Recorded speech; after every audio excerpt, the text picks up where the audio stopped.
of some of the best veterans in the world. Okay? She teaches them, she teaches them information that will allow them to get a job back in this country.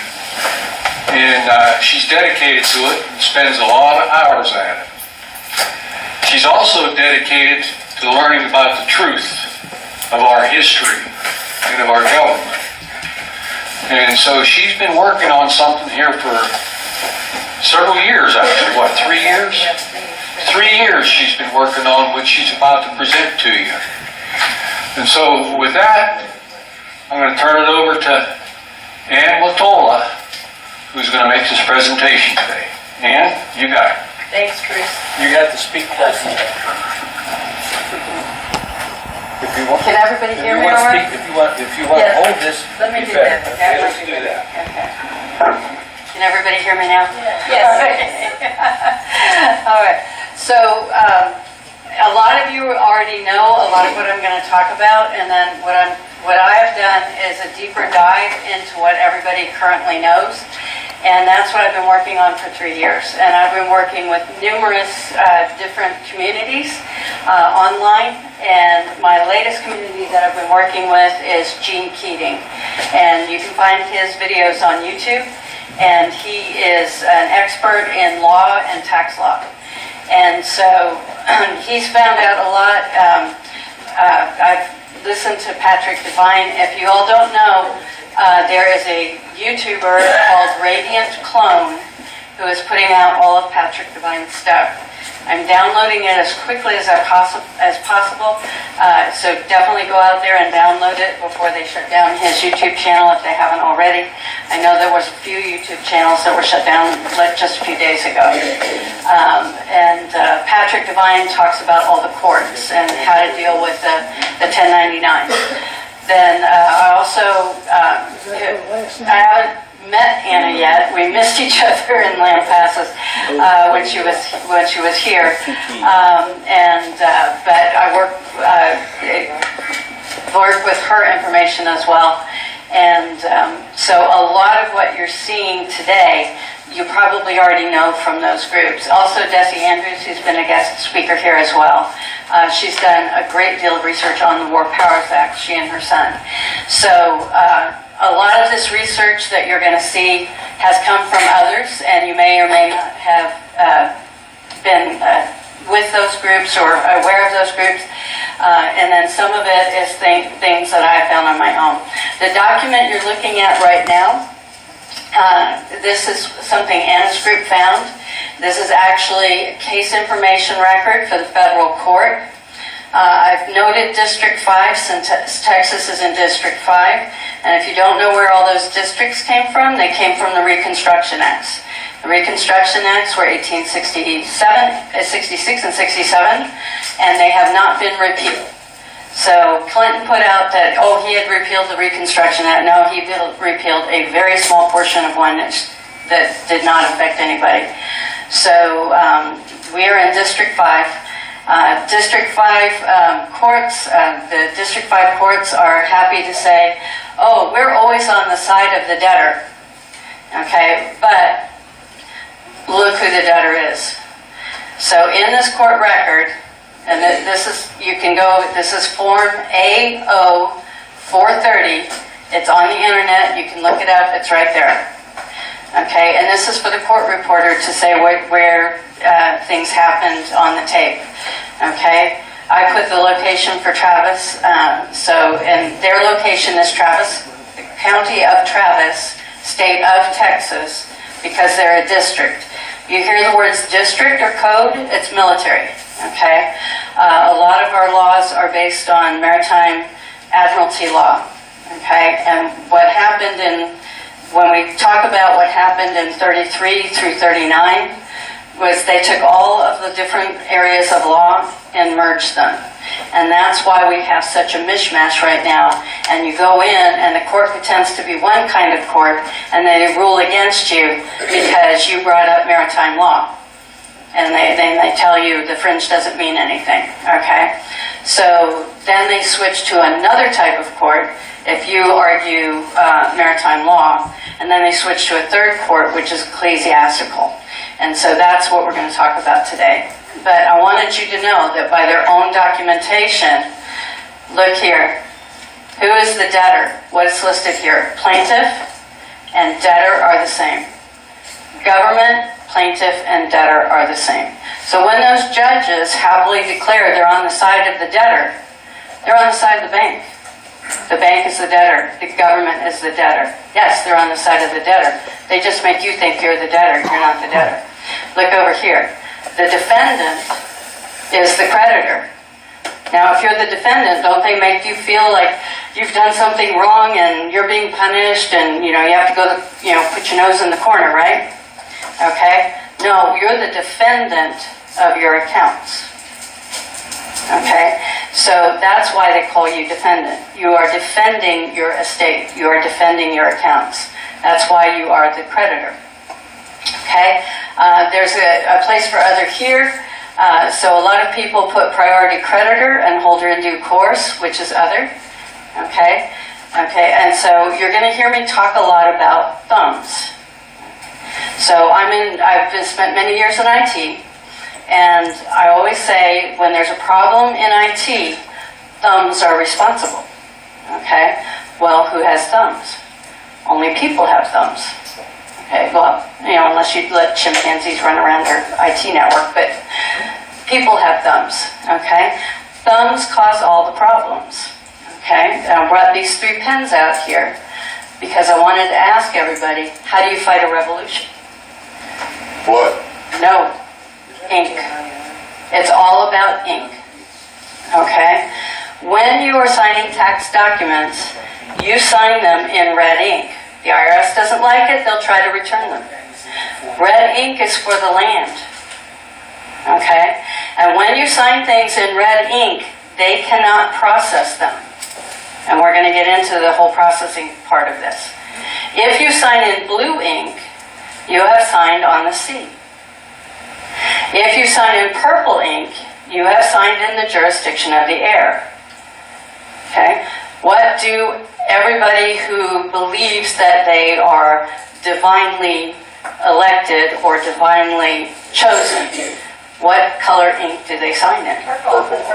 Purple. They wear purple, right? Hillary does. Yeah, yes, she does. Okay, so you remember your ink colors and you sign appropriately in the ink. Now, does everybody sign a signature or do you sign an autograph? Autographs, okay? In Texas, even in the state of, as soon as you start using something for business, and when we're on the land, we're in trade, not commerce, okay? And when you sign an autograph, in both sides, when you hear the word duly, do you know what duly means? D-U-L-Y? That means in both jurisdictions. That means on the land and on the sea. That's dual jurisdictions. And so when you are in trade, you are on the land. When you're in commerce, you are on the sea. And your autograph duly is recognized on the sea and on the land jurisdiction. And when you sign that autograph in both jurisdictions, when you start using that, it is automatically copyrighted in both jurisdictions. Okay? And this is why you see on YouTube a lot of people saying, if you use this, $450,000 copyright infringement. Okay? If they take anything that you have autographed and they endorse it, they have violated copyright law in both jurisdictions. Okay? So if they take anything that you have autographed and they endorse it, they have violated copyright in both jurisdictions. Okay? So and we're going to get into all of this. But this, again, this is a federal document that they have put out. You can get, like I said, it's right there on the internet, that shows the debtor is the debtors are the ones that come against you. Okay? And you are the defendant. You are defending your estate. You are defending yourself against these debtors. They owe you. You don't owe them. Okay? We're going to get into the meat of that. The other thing I wanted to point out, so City of Austin, we have municipal franchises. They were established in the 60s. Then we have the District of Columbia, and we all know that the federal territory only applies to the 68 square miles of the District of Columbia. 10. No. 6.8. Okay. Why? Because when Washington found out how the Constitution was ratified, because it wasn't ratified, okay? The Constitution, does anybody know where the Constitutional Convention took place, where they signed the Constitution? Wall Street. Wall Street is a part of the City of London. Okay? And that's where they looked at the Constitution and they signed it. And very few actually signed it. Okay? The 2 delegates from New York refused to attend. And they never signed. Okay? So we don't really have an actual ratified Constitution. And now, that's not a big deal to us, except that they've used it to try to bring us into their jurisdiction. Okay? So, and this is what you have to remember about all paper. Thumbs created it, therefore it cannot cover thumbs. Meaning it cannot apply to you. Because thumbs created it. That's why it says, we the people, in really, really big letters on top of it. Because they were saying, this doesn't apply to us. We're reminding you, the contractors, of what you can and cannot do. And that's very important to remember because we, the people, are defending our land. We're defending our birthrights. We're defending our actual natural rights. And they're pulling us into these, and these are private tax courts. It's all, we all know it's corporations, but these are actually private trade tax courts that we go into, and their job is to get the money from us, whatever they can get from us, and give it to others. And so you'll hear, sometimes you hear about a court register. Okay, a court register is like a check register, where they keep money and then they split it up. Okay, so this is the other very important part of this, the situs. Okay, and you'll hear me as I go through. I'm sorry, I have like 300 slides, so I'm going to post them, but I'm just going to talk. Okay, so when you pause the video later, you can read the slides later. But there's a lot of information on them. So in the situs, and you see this, when you look at your property tax, when they send you the property tax, it's not all counties, but Travis County does have it on there. You look at your property tax and you're going to notice the word situs. Okay? Situs is from the Latin, it's a feminine Latin word called sita, S-I-T-A, and it means to be interred. So your property, according to the tax records, is a cemetery. It's where a body is interred. Okay? When you hear the word ad valorem, they are death taxes. Ad valorem taxes are death taxes. So when you go to court, you're actually not defending or you're not telling them that you didn't do it. You're literally telling them that they're charging you incorrectly because they can't charge thumbs. Okay, so when you think of charge, don't think of it as a charge that you did something wrong. Think of it as like a charge to a credit card. It's a charge to your account. And what they're trying to do is get the money out of your account so they can divvy it up. Okay, so these are all the things that we're working on right now. I have a Foreign Situs Trust estate. It was authenticated by Michael R. Pompeo. That is the authenticated birth certificate that Anna talks about. So if you haven't authenticated your birth certificate, you need to do that because it proves that you are thumbs and the birth certificate is the thing being charged. That's the thing that's like the credit card. Okay, so let's go. All right, I'm going to do this way. Okay. So So I need to give you a little bit of background before I get started. And that is my area of research, even though I've included everybody else's area of research. My particular area of research, give you a little background about myself. I have a bachelor's degree in cultural anthropology. I work in IT. In IT, we look for the root cause of everything.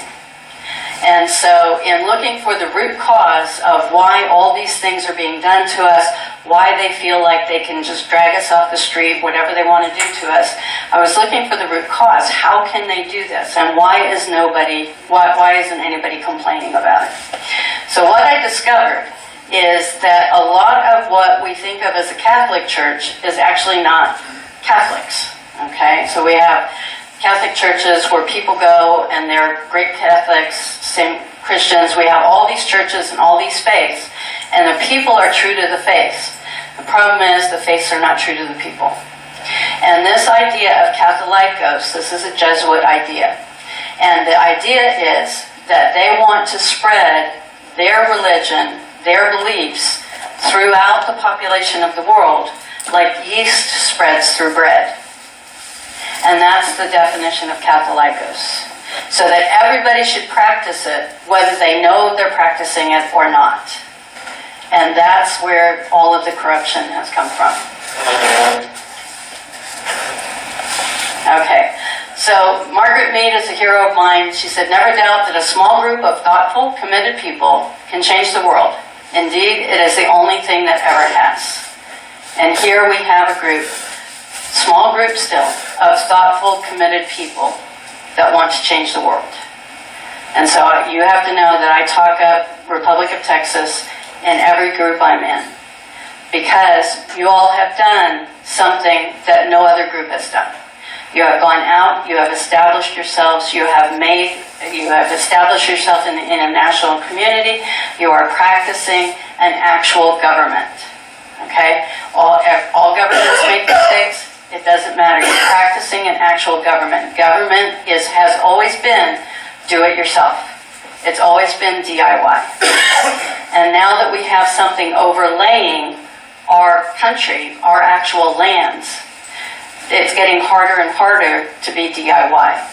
So you all are to be commended just even showing up to these meetings. And I know we had problems with Zoom today. Hopefully that won't be a problem in the future, because I'm going to show you how to make Zoom pay attention to you instead of ignoring you or doing whatever they were doing today. Okay, so this is the premise. The history of politics is religion. The history of law is religion. The history of all wars is religion. The history of language is religion. The history and divine legacy for a people is freedom. So, and I'm going to show you that the only way you can have slaves is to have religion. So, in this instance, the Catholicos is man-made. That's an idea they wanted to spread. Dust to dust is what we are, right? We come into the world, we're of the earth. We go out of the world, we're of the earth. Okay? So in the root of dust to dust is D-Y-E-U. And D-Y-E-U is Deu. And what does that sound like? Deus. Deity. Exactly. So again, what we're looking at when we're actually looking at the corruption and everything that's going on, we're looking at an actual religious overlay. We have, and most people don't realize this, when FDR did the Banking Act of 1933 and the Banking Act of 1913, we went from 96% of revenue, or it was either 96 or 94% of revenue that came to the United States Treasury, or to the Treasury, U.S. Treasury, our Treasury, and only 6% went to the Federal Reserve. Okay, everybody knows the Federal Reserve banks are private, right? They have nothing to do with federal. So we had a split. In 33, 100% of revenue went to Federal Reserve banks. And that's one of the reasons. There were a number of reasons that FDR had to outlaw gold and silver and confiscate it, but that was one of them. Okay? And when they outlawed gold and silver, we went to a currency system. Current, water current. Okay? So we went to a currency system at that point. And in that currency system, there was no guarantee of any payment. So they came up with human capital. And they sold all of us to the Church of Rome. So it's not until the 1940s, 1950s that when you go into the Capitol building that you actually see the Roman fasces. Remember the little Roman fasces, the sticks with the axe at the top? You don't see Roman symbolism. That was brought in with Eisenhower. All of that. So we went from being an independent country and independent peoples to being part of what I call historically has been called the Holy Roman Empire. And in the Holy Roman Empire, we are defined very differently than we define ourselves. How many of you have heard that there is a dictionary that defines humans as monsters? Okay? That's Ballantyne's English Law Dictionary. Okay? It's very hard to find here. In Ballantyne's, under human, it says sea monster. Under monster, it says created as, looks like a human, looks like a human being. Okay, but is not. Okay, let's do yeah. Oh, it's repeating. Hang on. All right. So I'm not going to go through all of this history. Again, you can read it when you're watching, or I can send a copy out to everybody. But our true problems started back in about 50 BC. So Julius Caesar. Prior to Julius Caesar, there were no Roman emperors. There was a republic and 2 consuls. Okay? The 2 consuls ruled jointly. They ruled for a year, and they were reelected. Okay? That was the republic. In a republic, all people are equal. They made a big deal of that. And then they say all men are created equal. Okay? There's a reason for that. If there is equality between all peoples, men, women, children, if everybody is equal, there can be no crime. Why? Because if I'm equal to you, I don't have some deity above saying, oh, it's okay to kill that person. It's okay to steal from that person because they don't count. They're beneath you. Okay? If all people are equal, then all people are equally accountable to each other and to the community. And this is why when we boot up the jural assemblies, we have 25 people on the jural assemblies. No judge is required. Because jural assemblies make law, not judges, in common law. So when a jural assembly is done, the jural assembly has to be an assembly of their peers. Well, why of their peers? Because everybody in that courtroom must be equal to everybody in that courtroom. And if you're all equals, you're going to think very, very carefully about what's presented. You're not going to choose teams. You're not going to choose sides. You're going to think very, very carefully of what's presented in that courtroom, and you're going to make a decision on who you believe and who you don't believe. But in addition to that, you're going to know all the players involved. The jury of your peers. Jural assemblies come from the county. Jural assemblies should be coming from the community of the accused. And in the past they did. And there was not a judge. So you hear all the time about, well, there's a circuit judge in town. Well, you had to hire that judge if you thought there was going to be a problem at trial. And the judge was a referee. They were there to keep everybody in line. Now we have a bailiff that does that. Okay, or in their system they have a bailiff. The judge was there to be the referee, to keep everybody in line. And that's what the common law was, especially American common law. American common law was based on Blackstones. If you were going to practice common law, you had Blackstones. Okay? And you paid attention to it. So when we go to court now, I've noticed now in the county courts, there's only 6 seats. There's not even a full panel of 12 in a county court. And if there's only 6 seats, that's 6 people. Well, if you were going to go in and you were going to bribe people, would it be easier to bribe 6 or 25? 6. Would it be easier to scare 6 people or 25?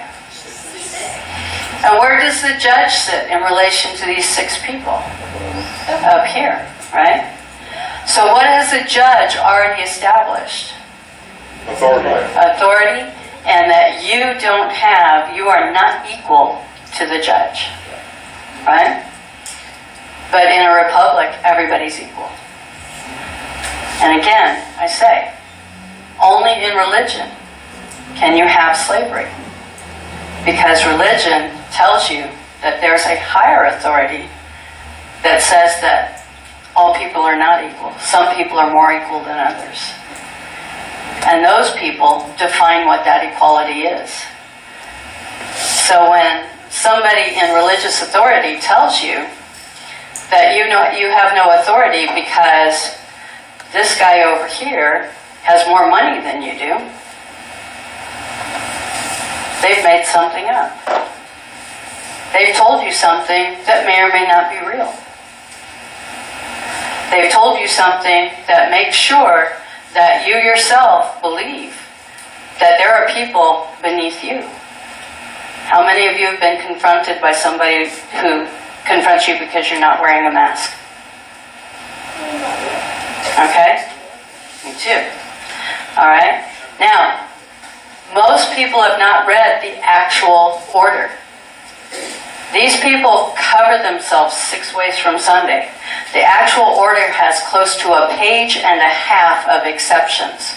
If you read through those exceptions, you will find one that applies to you. In fact, if everybody claimed exception, nobody would wear a mask. So what they've done, because nobody reads the actual order, they read part of the order, they read none of the order, they listen to television, they don't understand that nobody has to wear a mask. And so what they do is they confront people because they believe that you, without a mask, are somehow lesser than they are. And they feel the right to do that. Because religion says some people are more equal than others. And they have obeyed an authority. And that's what we've taught in religion. Obey the authorities, obey the priesthood, obey the preachers. Okay? And we've been told in the New Testament, what were we told? You have a personal relationship with deity. No intercession. Okay? And so what they've done is they've created a bunch of little public intercessors that go around and accuse people of not using masks. Oh, what did the Inquisition do? They went around and accused people of not obeying the authorities.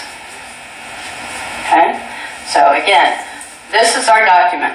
And Desi has said this over and over again. Our document is the Declaration of Independence. Our next document is the Articles of Confederation. Does anybody wonder why the southern states called themselves the Confederate States? Because the Articles of Confederation. That's right. They stood on the Articles of Confederation. Does anybody remember what the war was called in 1862? And even as late as the 1970s and 1980s, what was it called? War between the states was later. What was it first called? The War of Northern Aggression. Nobody remembers that. It was the War of Northern Aggression. And everybody thinks it was fought over slavery. It was not. It was fought over the Constitution. Because the South believed that the Constitution was not properly ratified. And so they called themselves the Confederate States. And now what's going on now with all the Confederate monuments? They're taking them down. They don't want anybody to remember the Articles of Confederation and what they were. They were a union of republics, and I say that plural for a very, very definite reason. Okay? We refer to the union of republics as the republic. It is not the republic. There is only one republic referred to as the republic in history, and that was the Roman Republic. So when you say that the republic, you're referring to the Roman Republic. When you say the Union of Republics, you're referring to the Union of States that we call republics.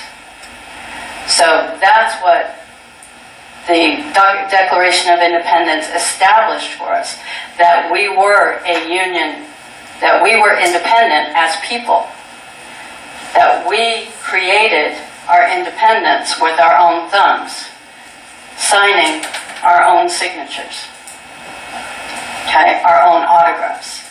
And that is what we decided way back when. Now everybody talks about the Founding Fathers. Who was behind the Founding Fathers? The Founding Mothers. Okay? The Founding Mothers were the support. They were the supply lines for the War of Independence. They melted buttons to make bullets. They sewed uniforms and coats. They were the supply chain. And when the Founding Fathers got together, and again, we know there were Founding Mothers. If you read all the letters between John Adams and his wife, there was a lot of thought going on between everybody at the time. And in a republic, all people are created equal.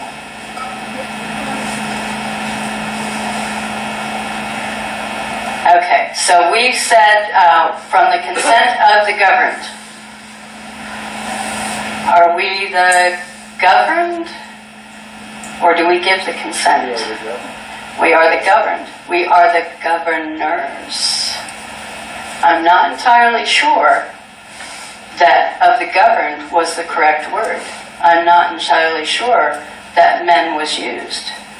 Because when they got to the Constitution, they didn't say, we the men. They said, we the people. Now, one of the things that happens all the time, and you'll notice this, is that they change the meaning of words, don't they? Okay? So, back in the day, when we the people were rising, the word people meant nobility. It meant you were equal to other people of nobility. That's what a peer is. A peer is nobility.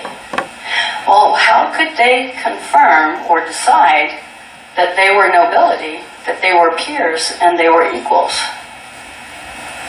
Well, all you have to do is look to Anna Weinreitz's husband. Okay? He's a Belcher. Belchers is the American corruption of the French name Belcher. Belcher is one of the families that came over with William the Conqueror from Normandy. Okay? Normandy was not a part of France. It was on the land where we locate France, but it was not a part of France. And when William of Normandy conquered England, he made all of the people, all of the soldiers that came with him, he made them barons. Okay? Now, baron is, there's 5 levels of nobility. Baron is the lowest one. He did that on purpose because those barons in a conquered land were above the king and queen of England. They were above the royal family of England. And the royal family knew that. So every time somebody takes the title Esquire, they're taking a lesser title of nobility from somebody they're actually over. Now, how are you a baron?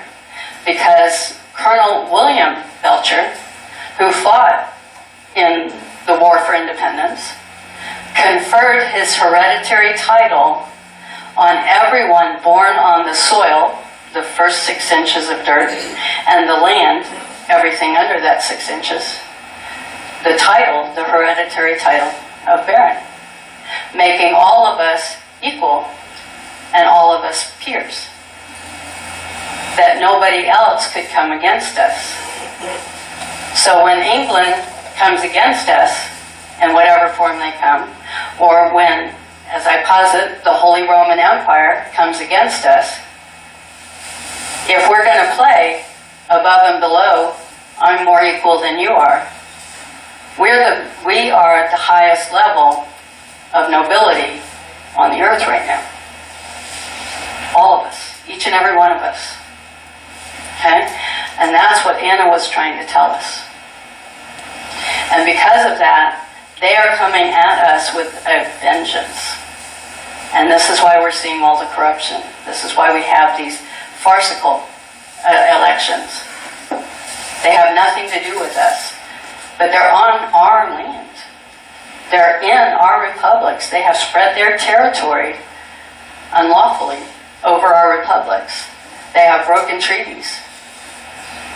Okay? Not the least of which was the Treaty of Peace. Okay, so I bring this up. Could you take this oath? And this is actually from the Marquis de Lafayette, who helped us win the War for Independence.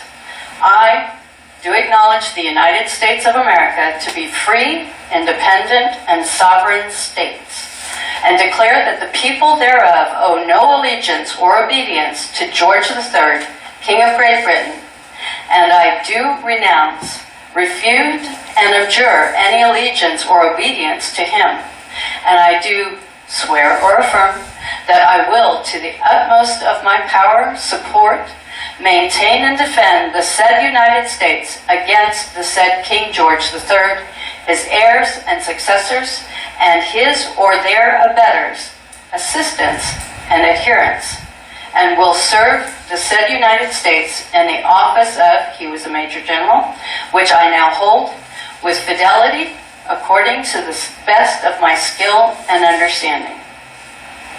Could anybody take that oath today? Not many.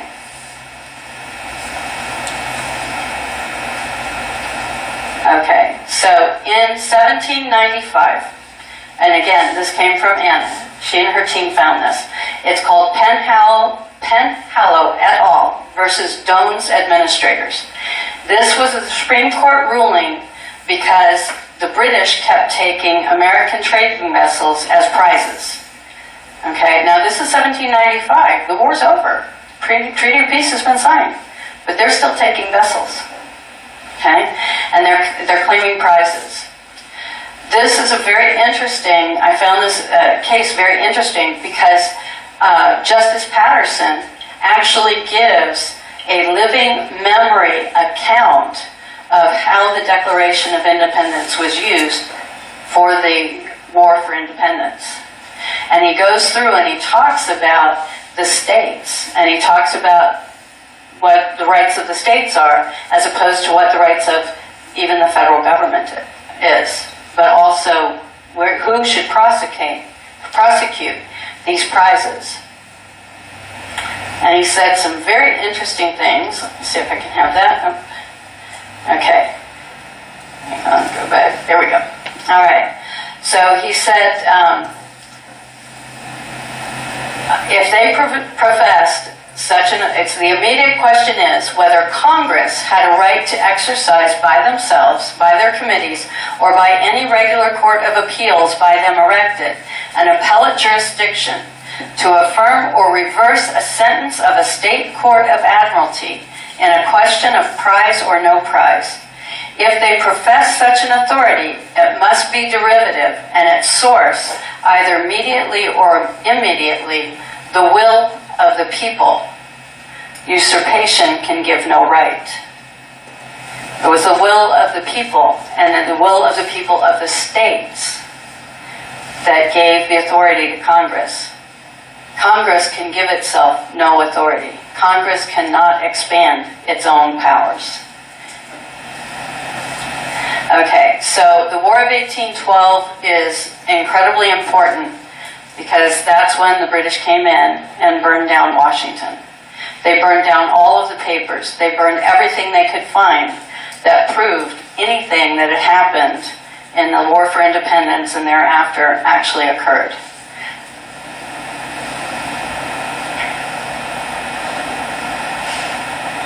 Oops, okay. Let me go to the next. So, let's go here. All right. Go through these. I have these set up so that they're smaller snippets rather than the 300 the slides. Let's see here. Okay. So, in looking for the root cause of why all of this is happening to us, this came through Gene Keating. United States Code, Title VII of United States Code, Section 136, definitions. D, animal. The term animal means all vertebrate and invertebrate species, including but not limited to man and other mammals, birds, fish, and shellfish. Think about that. In the tax code, we are all defined as animals. What do we need in their world to go fishing? License. What do we need in their world to tag other animals? A license. What do all animals need in order to be identified? A license. Okay? So in the tax code, we are all defined as animals. Well, think about it. What do animals do? They labor. They bear burdens. They suffer. And they pay the taxes because they're sold. And if we are all animals by their own definition, then how can we ever be people in their world? And that's exactly how they think of us, animals. When we talk about the pedophiles, when we talk about the corruption, when we talk about everything that's being done, it's because they think we're animals. I don't know about you, but at a barbecue, I never think about the cow. Okay? I'm only thinking about whether the knife is sharp enough, right? Okay, or the sauce is good enough, right? That's how they think of us. That's exactly how they think of us. So the pedophiles don't see a child, they see an animal. Okay, and because they were raised with a conscience, sort of, they believe that the child is inferior to them, and that's how the corruption starts. Or they believe that it's okay for them to do insider trading and offshore investing that nobody knows about because they're better than us. But that's exactly what turns on them. And they can be blackmailed. They've done something that their conscience has told them is wrong. And then they're blackmailed. Or they're told, we're going to blackmail you, and they say, oh no, I agree with you. Let's do more of this. Okay? Because they think of us as animals. Okay, so these are the laws that were all blended. So for a long time we had American common law. And the nail in the coffin, well, the first nail in the coffin was the unlawful election of Abraham Lincoln. Okay? So, and I'll go with this in the next set of slides and talk about the true 13th Amendment. But we had American common law for a long time. We also had Roman civil law, English common law, military law, that's military and admiralty, equity law, religious law is canon law that is not law, corporate statutory law. Now, statutory law, when you go into a courtroom, well, you can ask them, what's your authority? And they'll say, statutory law. There's no such thing. Okay. Statutory law is what has been termed federal common law. And if they claim statutory law, they're claiming federal territory and federal jurisdiction. Where's the federal jurisdiction? Washington, D.C. How big is it? How many square miles? 6.8. Why? George Washington took back his donation of land when he found out how the Constitution had been ratified. He wasn't there. Yep. He wasn't there. He took it back because that was not the intention. And he knew who was behind Wall Street. Okay? And he knew who was behind that Constitution. Now, we haven't proven this yet, but we're pretty sure the Jesuits wrote it. Okay? And so when it was, quote unquote, ratified, you remember how, Amendment 16 was ratified? They went ahead with it anyway? Okay? And we knew it wasn't? Okay? And they just waited until all memory was lost of that. People who were there at the time were no longer alive. Right? And they just said, okay, everybody's responsible for federal income tax. No. Okay? So again, the corporate and the statutory law doesn't exist. Corporations have policies. They cannot make laws. Okay? I don't know if you all know about the Clearfield Doctrine. Clearfield Doctrine, government that behaves like a corporation is a corporation, not a government. Okay, so they can't institute laws. All right, so we have color of law, that exists everywhere. And then this is the thing that actually gets us, lex fori. That means the forum of law. And they choose the forum of law. And the forum of law that they choose is called contentious jurisdiction. Contentious jurisdiction is ecclesiastical law. Now, how do they, here's the article, this is Amendment 13, the original one. If any citizen, I'm getting to how they get this done. If any citizen of the United States shall accept, claim, receive, or retain any title of nobility or house, nobility or honor, or shall, without the consent of Congress, is Congress capitalized? Congress is in small letters. It's a republic. Congress is beneath the people, right? Congress is, they're our employees. We don't give them a capital C. They get a little one. Without the consent of Congress, accept and retain any present pension, office, or emolument of any kind whatsoever or whatever from any emperor, king, prince, or foreign power, such persons shall cease to be a citizen, small c, of the United States, and he shall be incapable of holding any office of trust or profit under them or either of them. Esquire is a foreign title of nobility. So every attorney, even if it's the American Bar Association, okay, it all comes from the Temple Bar, which is in the City of London. There are 3 stars, 3 electoral votes, 3 stars on the flag for Washington. First one is the Vatican. Second one is the City of London. Third one is Washington, D.C. Their jurisdiction ends in those 3 cities.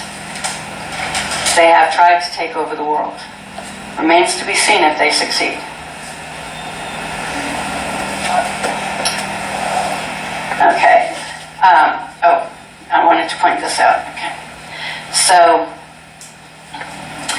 the state of Virginia, with enactment and publication of the laws of Virginia, became the 13th and final state required to ratify the original 13th Amendment. Okay? They gave notice in their revised code, and they notified the Department of State, Congress, the Library of Congress, and the President of their action by issuing to each a copy of the laws of Virginia. Now, Desi Andrews and her people found that in Virginia, and they duly recorded it in Texas. Okay? So we know that the original Article 13 not only existed, but it is here in Texas, and they are aware.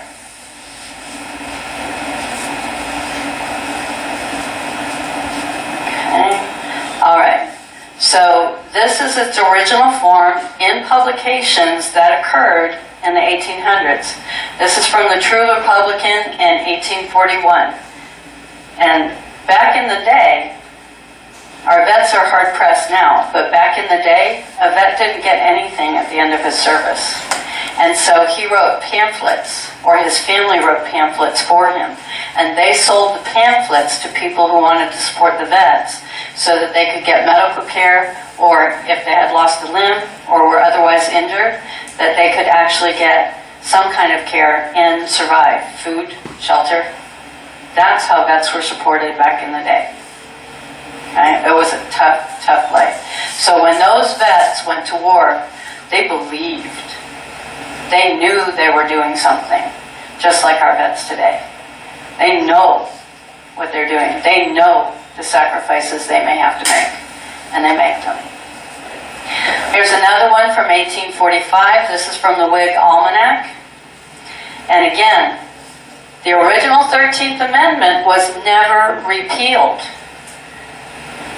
That means that everybody that purports to be in jurisdiction over us, if they're a bar card carrying judge, attorney, whatever they want to call themselves, they can have no jurisdiction under the original 13th Amendment, which was never repealed. They swept it under the rug, they reprinted, like they always do, okay? And they made everybody believe that their 13th Amendment was the real one. Okay, here it is again. This is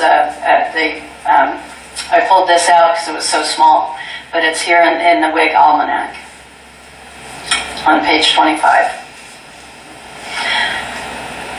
Okay, in 1848, an attorney by the name of William Hickey took it upon himself to take the Constitution, or the amendments, and make small corrections to them, like punctuation, things that should be capitalized, like the word Congress, which was always done with a small c.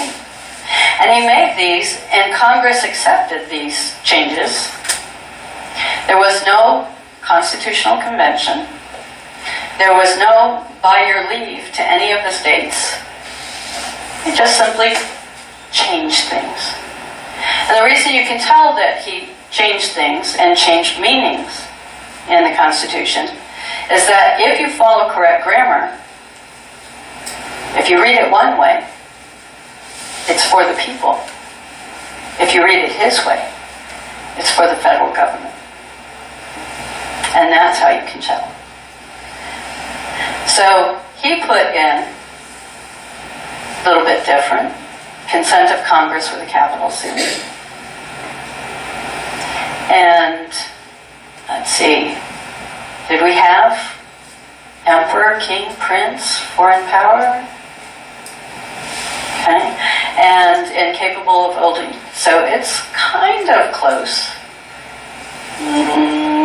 but not exactly. Okay, so here's Amendment 13, again from 1862. This is theirs. And it is exactly as Hickey wrote it.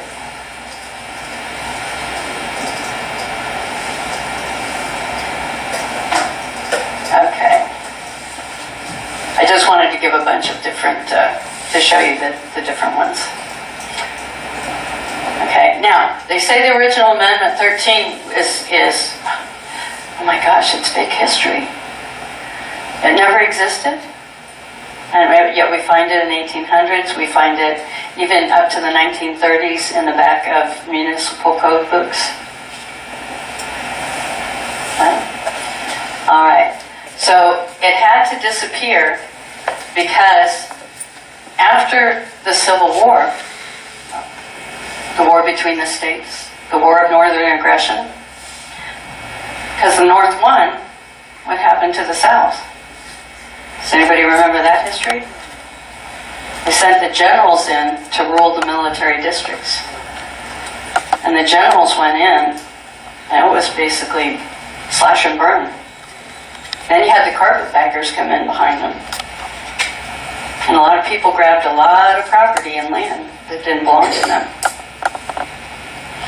Now, the reason the 13th Amendment, the original one, is critically important is because that one could have impeached everybody in Congress as of 1860 on, including the president. And because they wanted to keep what they had, they didn't impeach the president, they just let it ride. And they kept the southern states out of Congress for every critical vote that required a quorum. 13th Amendment, 14th Amendment. And they weren't allowed to come back and participate in that Congress until they signed that they would vote the way the North wanted them to vote. They would be good. They would behave. The South was starving. So they did what they could for their people, and they capitulated. And when they went back, they found that the 13th Amendment made every criminal subject to slavery. And they found out that the 14th Amendment limited the rights of all citizens. And they also found out that the South was not going to be compensated for their loss of property because slaves were considered property.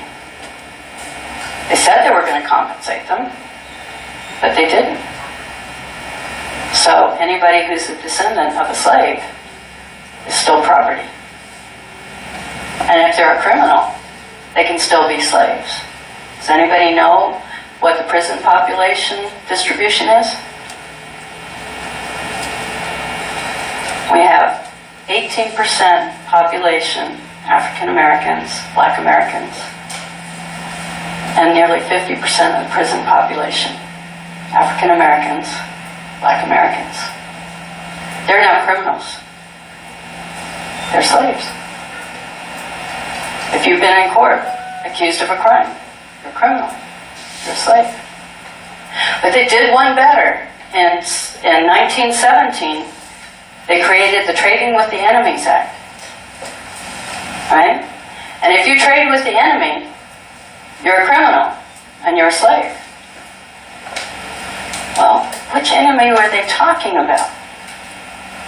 When you read through the Trading with the Enemy Act, every mention of countries in there is Germany and Austria-Hungary.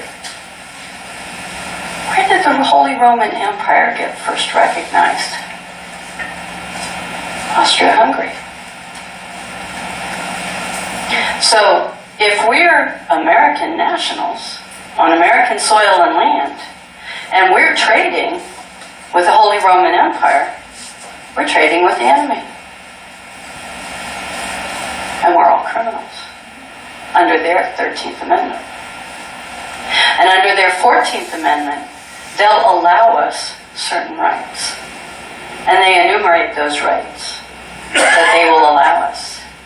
And we believe that those are our rights, but they are called civil rights. They are not called American rights. They're not called national rights. If they're civil rights, it has to be civil law. If it's civil law, what law is that? Roman law. So if we're fighting for civil rights, we're Roman slaves fighting for rights from Roman law.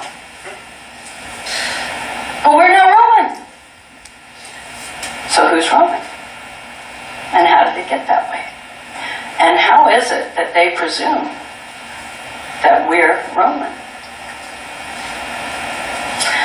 This is a letter to Horace Greeley. Horace Greeley was editor of a newspaper, major newspaper. And it's from President Lincoln. I would save the Union. I would save it the shortest way under the Constitution. Wait a minute, whose Constitution? Was it capital C?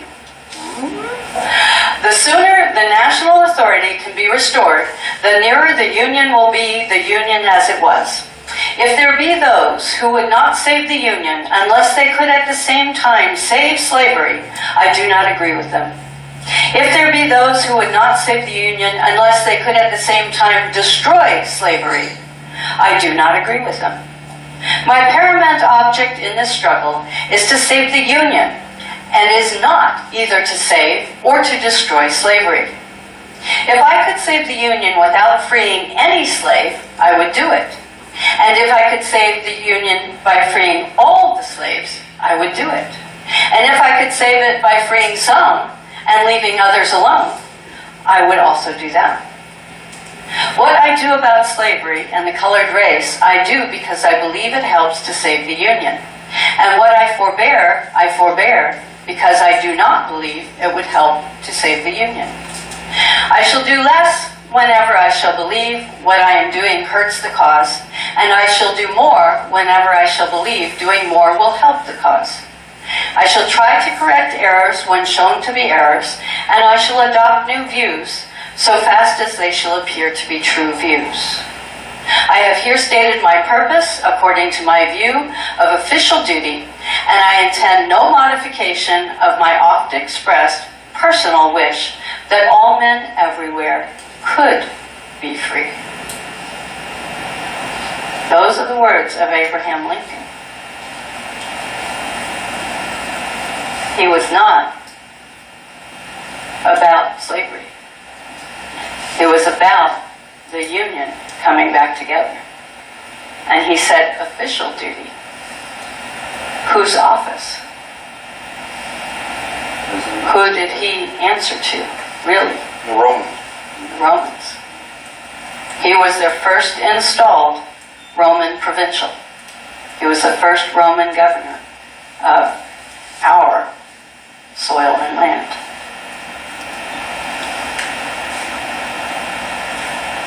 Okay, now we come to General Order 100. How many of you have heard of the Lieber Code? Okay. We are still operating under the Lieber Code. We are still under that. That order has never, ever by any president been rescinded or countermanded. Okay? So when you hear me talk about the president, I talk about the president, commander-in-chief. And when I talk about the president, commander-in-chief, it's all one title. Why? Because he's the president of a corporation, he's commander-in-chief of an army. So if you look back to history, and you look at Roman history, Rome always had three branches of government in one, ever since the Caesars and the emperors. And that was, the government was the leader, they were the executive branch, they were the judicial branch, and they were the legal branch. Right? So it was all in one, and always was. And when I was looking at this problem, trying to figure out what the root cause was trying to figure out how they managed to do this. How did they blend in 1939? How did they blend all of our laws into a single law? Equity, admiralty, common. They blended it all. Because it all became Roman civil law, which was always blended. And that's what FDR did to us. Sold us down the river. Headed for a fourth term. He was going to let the cat out of the bag. How many people know that he was assassinated? Yeah. Okay. Cyanide. What were the Germans using? Cyanide. Okay. So his skin was black. Closed coffin. Okay. And Eleanor was very careful never to talk about it. Okay.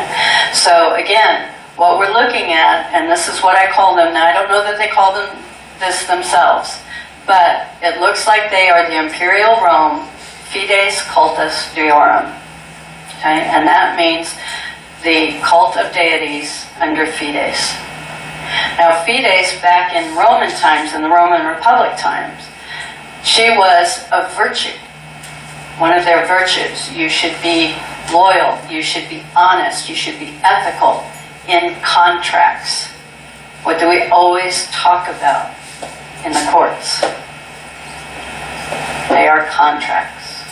We are being offered contracts.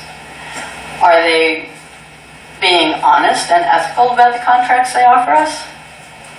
No. Why? What do they think of us? We're animals. They don't care. Doesn't matter. We're animals. If we accept the contract, great. They make money. If we don't accept the contract, great. They make money. Doesn't really matter. So again, what we're looking at is something that has very insidiously, over time, taken over our country. Now, the cool thing about this is that they have no authority,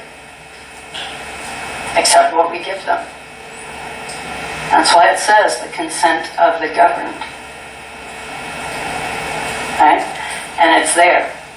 And again, I'm not so sure governed was what was originally there.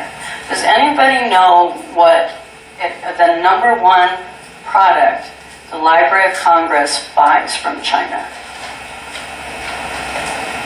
Aged parchment. Everything you see, remember National Treasure? You had to go down into the vault and get the real Declaration of Independence. Okay? Probably wasn't the real one either. If you're buying that much aged parchment from China, what are you using it for? Oh, well, that's for the fakes that we put out, just in case somebody wants to steal them. Have you ever been in the National Archives? You've seen the kind of security these things are under? It's impressive. So nobody's going to go up and try to smash and grab for the Declaration of Independence. Okay? And if they did get it, there's no provenance for it. All of the Declaration of Independence went out. Does anybody know what happened? Which one was it? We had Lewis and Clark. Which one came back second? Is that Lewis? The second one that came back, he was at an inn, and somehow he tragically committed suicide with 2 bullets. Okay? So that, they think, was the last copy of the Declaration of Independence because they took one with them west. So we don't really know what the Declaration of Independence really said. Okay? Now, I want to talk a little bit about the words man and woman. These guys are all about words. They're all about deception. The word man is short for manservant. The word woman is short for womanservant. So when you declare yourself a living man or a living woman, you are declaring yourself their servants. If, on the other hand, you are a peer and you declare yourself a people, which can be both singular and plural, or a peer, which can both be singular and plural, then you are declaring that you are not a servant, you are not an animal, you are none of their definitions, you are what Colonel William Belcher conferred on you, a Norman Baron above their system, if they want to play the status game. So you can legitimately declare yourself a lord and a lady, because that's what we call peers, lords and ladies. Now for myself, because I don't play the peer game and I truly, truly believe that all people are equal, I believe there are only two peoples in the world, two kinds of people in the world. The ones above ground and the ones below ground. Everybody above ground is equal. Not so sure that everybody below ground is not equal, but they're not here to argue the point. Okay? So, I want you to remember that. When you call yourself a man or a woman, in your world, in their world rather, you're declaring yourself a servant. You're declaring yourself not equal. So are you going to tell us what we should declare? You should always say, when they ask you, I'm a people. All people are equals. You can say, I'm a peer. I've tried that a couple of times. They just look at me like I have 2 heads. They don't know really what that means.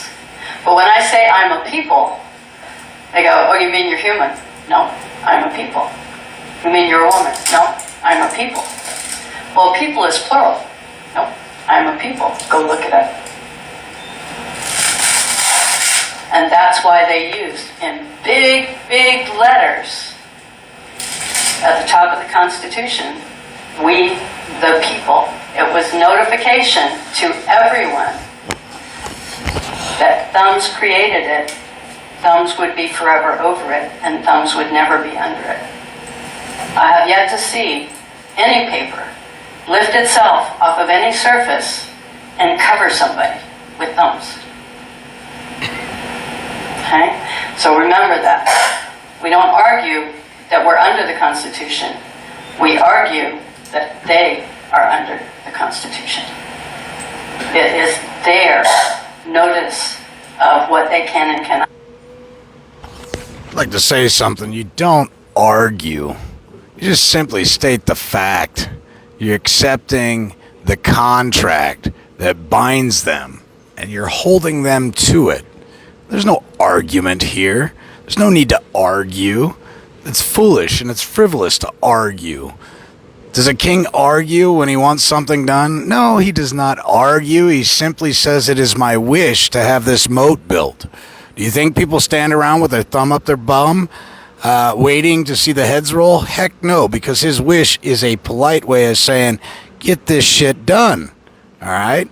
So, you know, as a king, as a lord, however you want to view yourself, as a man, as the people, understand this.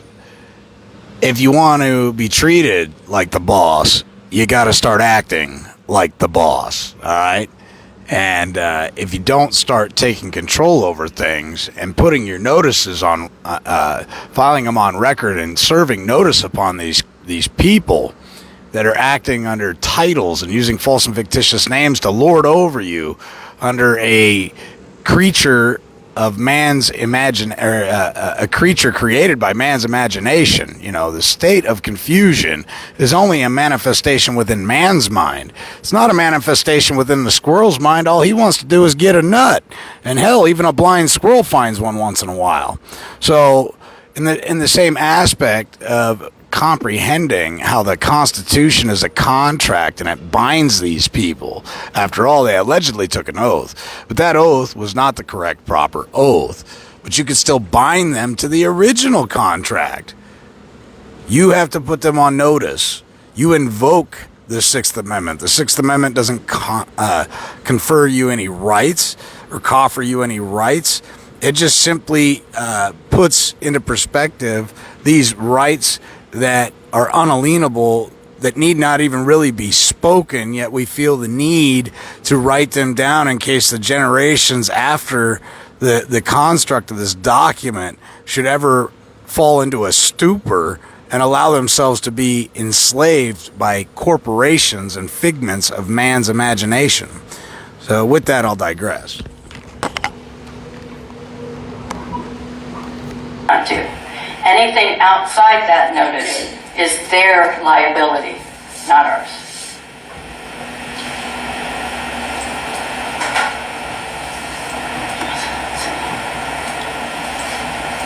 Okay, this is a very good article. I've actually created this article from, it's called The Dark Side of Lieber's Code, or Cheneyite Jurisprudence. Remember Cheney shot his friend hunting? Okay, it's by a gentleman named Todd E. Pierce, and he posted it on April 7th, 2014. It's really worth looking through and reading. He goes back, he talks about martial law, he talks about the Lieber Code, he talks about canon law. Okay? All right. So why has the the Holy Roman Empire done this to us? Okay? Does everybody remember 1302 and Unum Sanctum? Where the Pope declared that everybody in the world was a member of the Catholic Church, and the Church owned everyone, all the lands, everything the land produced, including the people and their souls, were under the Catholic Church. By what authority? authority did he do that? Is it his? And the monarchs of the time actually rose up and said, hey, by what authority do you do that? We're the ones with the weapons. We have the armies. You're the one that calls on us when you need us. And they went, oh, yeah, well, except the monarchs. You guys have temporal, meaning everything that in the real world. You guys have the temporal ownership of these things. Does everybody know what the word anarchy means? Does it mean anti-government? No.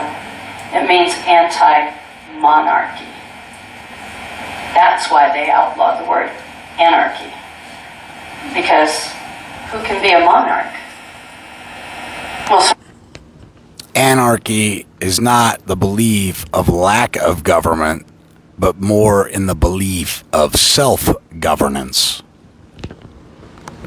certainly not anybody here. We're all peers. We're people. We're all equal to each other. There's no monarchs here. So when we're anarchists, which if you're a republic, you're an anarchist, because a republic is definitely anti-monarchy.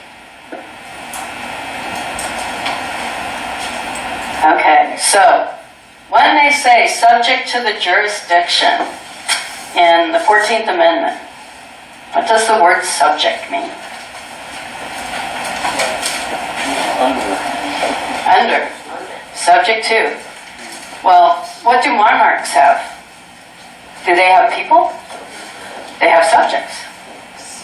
14th Amendment made everyone subject to the monarchy that came in at that time. And we were all subject to Congress and the executive branch because all slaves are owned by the executive branch. What rules our lives? And that brings up a good point. You know, under the Reconstruction Act and what Abraham Lincoln did, creating a memorandum which Congress reconvened under, even though they had their authority to reconvene under their own authority and power, they reconvened underneath the memorandum, which meant that Congress became the board of directors on behalf of the commander-in-chief. And then because the judiciary sat on their bums and did nothing, the judiciary then comes underneath the executive branch, administering the national debt and bankruptcy on behalf of the president, or dare I say, commander-in-chief for the United States. And in doing so, they're administering all the real estate property and assets that have been pledged through an ancient system of pledging to bolster the debt, to secure the debt. So all property and real estate are technically directly tied to the state, which poses a great question. If your automobile, sailboat,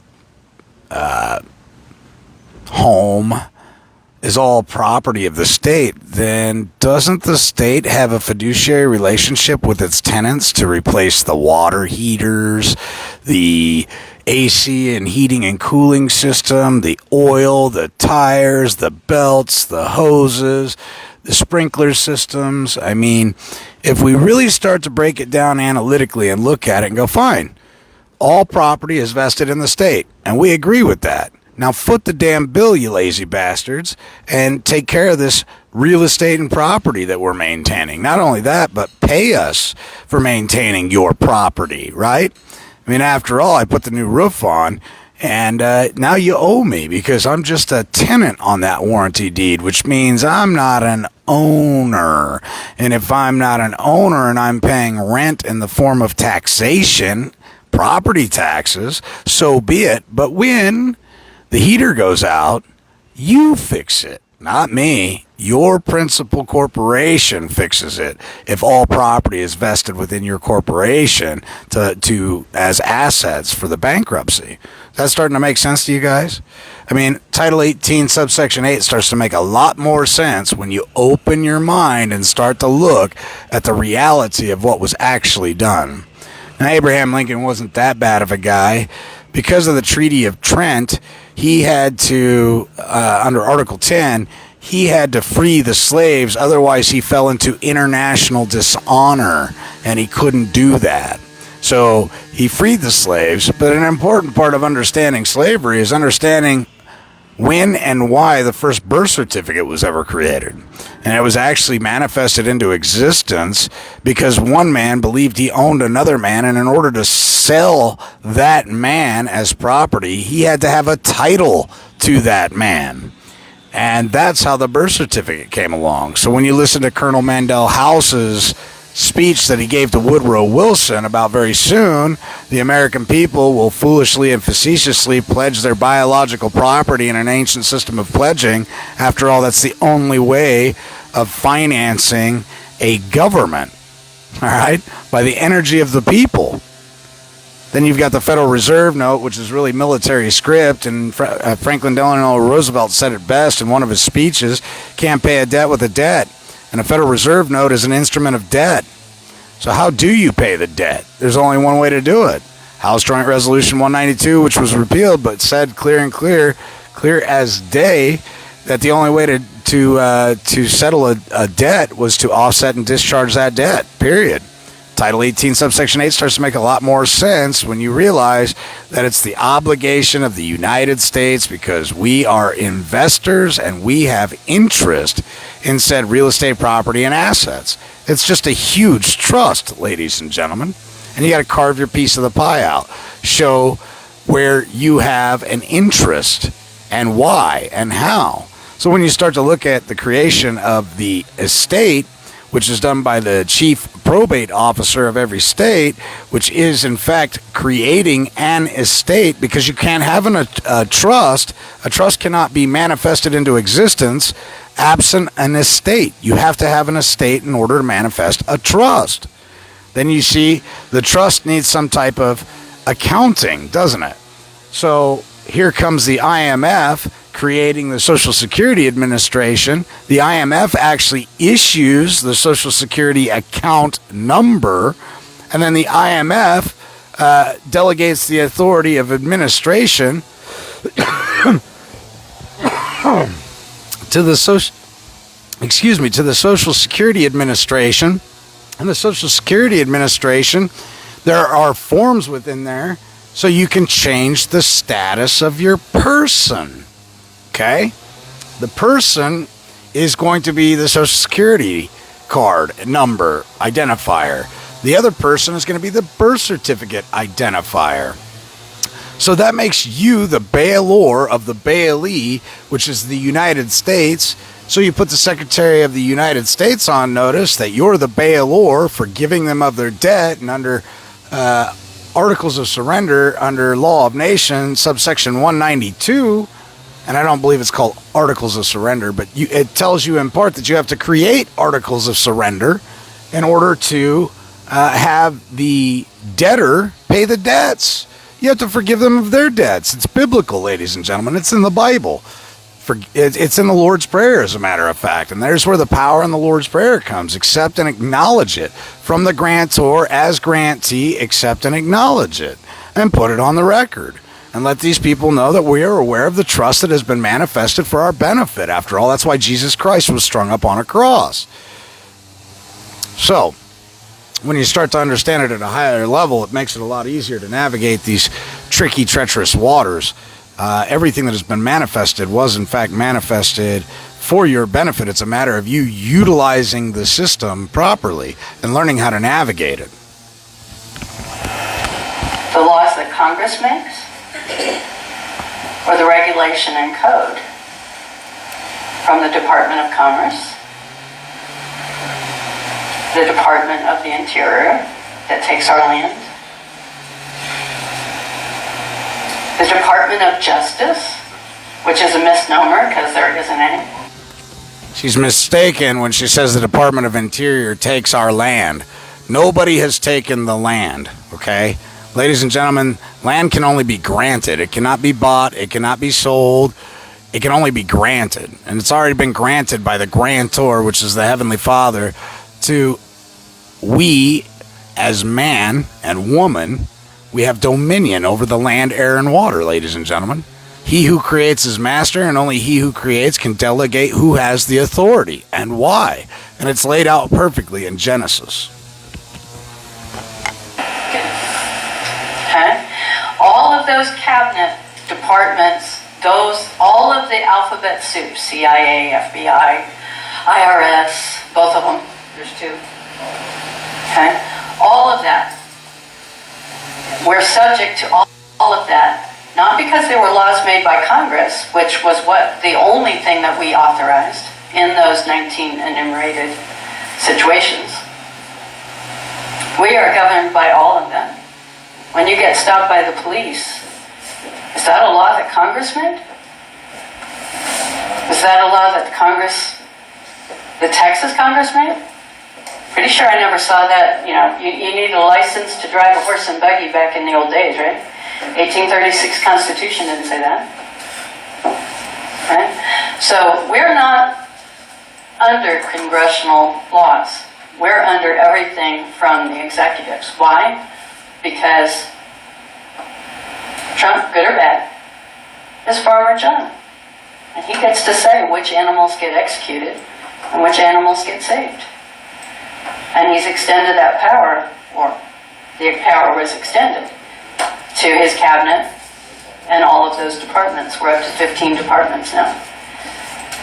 Department of Homeland Security. Do we feel secure? I do. Do you? Yeah, I got my sign on. Oh, good for you, yes. There's a reason the Second Amendment was written, okay? I use that a lot. Yeah, good. Because the Second Amendment, they knew in England when all of the guns were taken away in England, the English people had no choice but to obey. Because guess who can get their hands on firearms when needed? Not just the military, but the police. Okay? To serve and protect. Serve who? Protect what? Call us.